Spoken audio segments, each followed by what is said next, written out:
قانون کے مطابق وعدہ معاف گواہ جو ہے دیر از اب نو کریڈیبل، اس کی کریڈیبل کوئی ویلیو نہیں ہے ایک.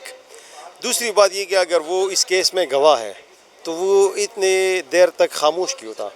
تیسری بات یہ کہ جب وہ پی ٹی آئی میں تھا تو وہ خاموش تھا، پی ٹی آئی چھوڑ کے چلا گیا اور اس نے اپنے ایک پارٹی بنا لی ہے اور اس پارٹی کا وہ صدر یا جو کچھ وہ بھی ہے، تو دوسری پارٹی میں جا کے وہ خان صاحب کے خلاف وعدہ معاف گواہ بن گئے.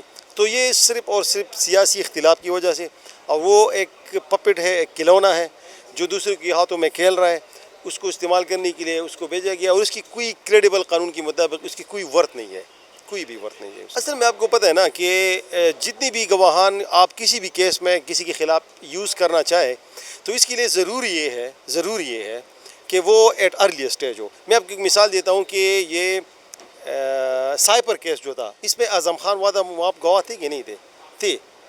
وہ پرنسپل سیکرٹری بھی تھے، اس میں گواہ بھی وہ بن گئے، مگر پراسیکیوشن نے اس کو ملزم ہی نہیں بنایا.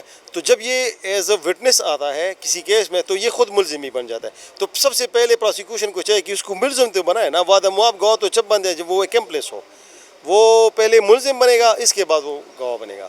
کیونکہ ہمارے پختونوں کے نہ روایات ہیں نہ ہمارے پختون جو ہیں، اگر آپ تاریخ اٹھا کے دیکھ لیں، ہمارے پختونوں کے ساتھ ایک ہی چیز ہے، وہ ان کے غیرت اور ان کے وہ جو ہمارے ٹریڈیشن ہے، جو ہمارے روایات ہیں، کہ جس انسان کے ساتھ آپ کا تعلق ہو اور جس لیڈر کی وجہ سے اللہ نے آپ کو بڑی عزت دی، جس لیڈر کی وجہ سے آپ خیبر پختونخوا کے وزیر اعلیٰ بنے، جس لیڈر کی وجہ سے آپ یہاں پہ ڈیفنس منسٹر بنے، اور آج جا کے آپ اس کے خلاف گواہی دے رہے ہیں، تو اس سے بےغیرتی کی بات، اس سے زیادہ بےغیرتی کا کوئی درجہ نہیں ہو سکتا. نہیں، خان صاحب تو خیر بالکل نہیں پھنستے، کیونکہ خان صاحب کا تو دامن صاف ہے. خان صاحب نے تو زندگی میں کبھی کوئی کرپشن نہیں کی. اگر کرپشن کی ہوتی تو اس طرح کے گھٹیا عدت جیسے کیس ان کو پر ان کے مخالفین نہ لگاتے اور ان کی باپرتا بیگم صاحبہ کو بھی اس طرح نہ گھسیٹتے عدالتوں کے اندر. یہ آپ نے مجھے نیوز سنائی ہے کہ وہ خٹک صاحب وعدہ معاف گواہ بن گئے. اگر یہ سچ ہے تو I think it's a sad state of affairs کہ آپ نے پہلے کہا کہ میں خان صاحب کو بنانے والوں میں سے ہوں، پھر 8 فروری کو آپ کو ایک بالکل ینگ نوجوان لڑکے نے عمران خان کے نام کے اوپر آپ کو ہرا دیا. آپ کی سیاست ختم ہو گئی، آپ کا پورا خاندان ہار گیا. میرا خیال ہے تو آپ کو اس ناکام تجربے کے بعد آپ کو سیاست سے توبہ کر لینی چاہیے تھی.